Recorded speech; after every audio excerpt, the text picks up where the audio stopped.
What's up everybody, it's Kat, and seeing that my spring break started yesterday, and probably a lot of you may be going on a spring break vacation and maybe flying, I thought I would make a video about how to deal with airlines when you are FTM trans. And these are all based off of tips and things that I've come across, so here they are. Arguably the most important thing is to not wear your binder while flying on an airplane, and I know that can be really dysphoric for some of you all, but I think it has something to do with turbulence and just that extra pressure and just like breathing wise, and in mine it's not healthy or something like that. Personally, I guess I was small chest enough or didn't feel like I was in that big of a jam. Arguably the most important thing to think about when you're flying is whether or not to wear your binder, and I've heard that it's not a good thing to wear your binder when you fly, and I think it has to do with turbulence and just extra pressure and just breathing wise, but I guess I never had a problem with it, so I didn't know about it either because I felt comfortable enough, so I bound when I flew. But that's just something to think about too. And alternatives to that whole binding thing while flying is to first try and figure out if there's any way possible to bind for a lesser amount of time than the full time, if that makes any amount of sense.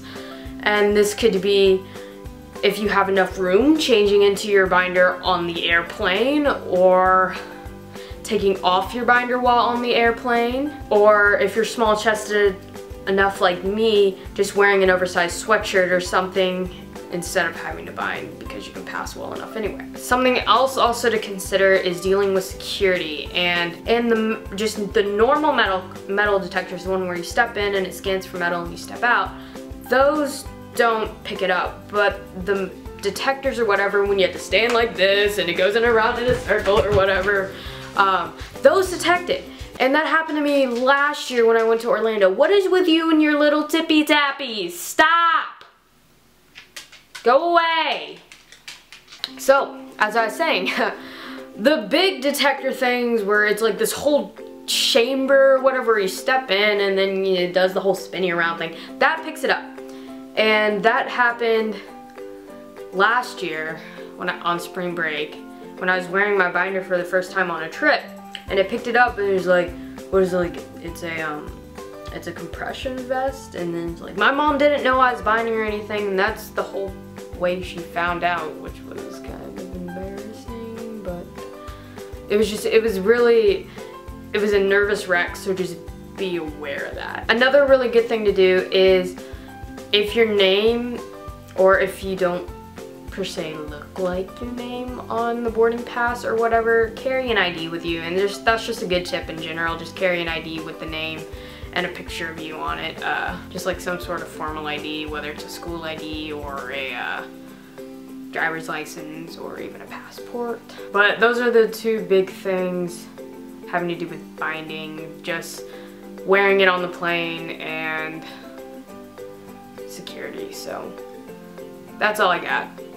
Thanks for watching. Sorry this was such a short video, but I wanted to film it quickly to get it out to you all in time.